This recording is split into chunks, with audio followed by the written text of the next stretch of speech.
Kaya napaka-importante sa puso, yung puso natin may posisyon ng maayos. Amen po?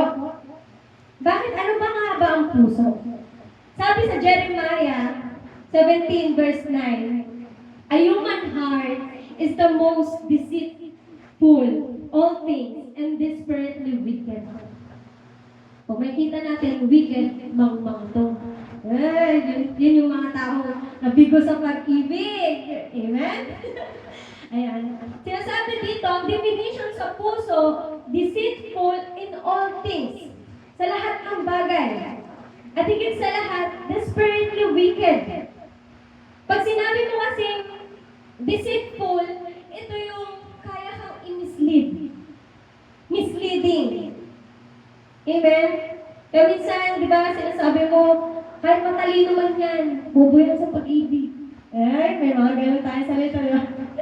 Kahit ano pa yan, ano yan sa pag-ibig? Mahina. Amen? Kasi, it's either yung heart mo na mislead. And pag sinabi mong desperately wicked, ito yung sinasabing sinful. Amen? Masama. Kaya napakahalaga sa harapan ng Panginoon na maposisyon natin yung puso natin ng tama. Kasi higit sa lahat, kaya kanyang likawin at higit sa lahat, kaya kanyang pag-creating ng maling kaisipan, gawain, action that may glorify the Lord. Amen? Kaya napakahalaga ang posisyon ng puso. Especially sa mga matagal na po naglilito. Amen?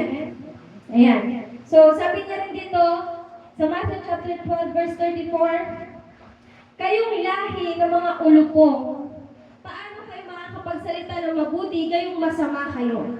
Sapagkat kung ano ang laman ng puso ng isang tao, ito ang lumalabas sa kanyang bibig.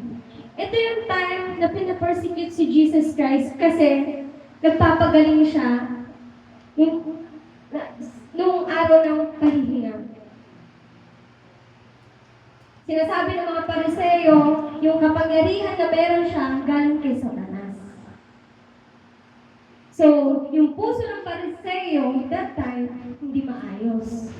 Amen po? Kaya nila nababanggit na sabi nga dito, sapagkat kung ano ang laman ng puso ng isang tao, ito ang lumalabas sa kanyang bibig. Amen.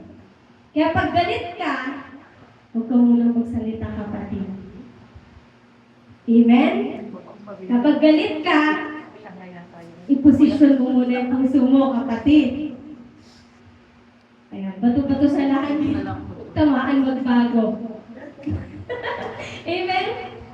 Kaya pag galit ka, huwag mo laging yung feelings at emotion mo yung pairalin mo. Uy, isa ko lang magsalita. Diba? Kasi, ang puso, sabi nga dito sa una nating binasa, deceitful.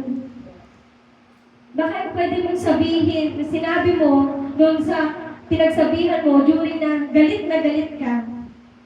Sabi nga ng friend ko, sabi niya, lagi niya akong inaano, ay nako, ayaw kong magsalita, baka mag-suicide ka na. Diba? Kasi iba yung powers ng tongue. Amen? Kaya, kung ano yung powers ng tongue, nanggagaling yan sa ano? Nanggagaling sa puso. Kung ano yung laman ng puso mo, yun ang lalabas sa bibig mo. Amen? Nakakasunod po. Kaya napaka-importante, uulit-ulitin ko, napaka-importante, iposisyon mo ang puso mo sa harapan ng Panginoon. Amen? Huwag sa emosyon, kasi ma-mislead ka na. Huwag sa puso, kasi ma-desperate, wicked.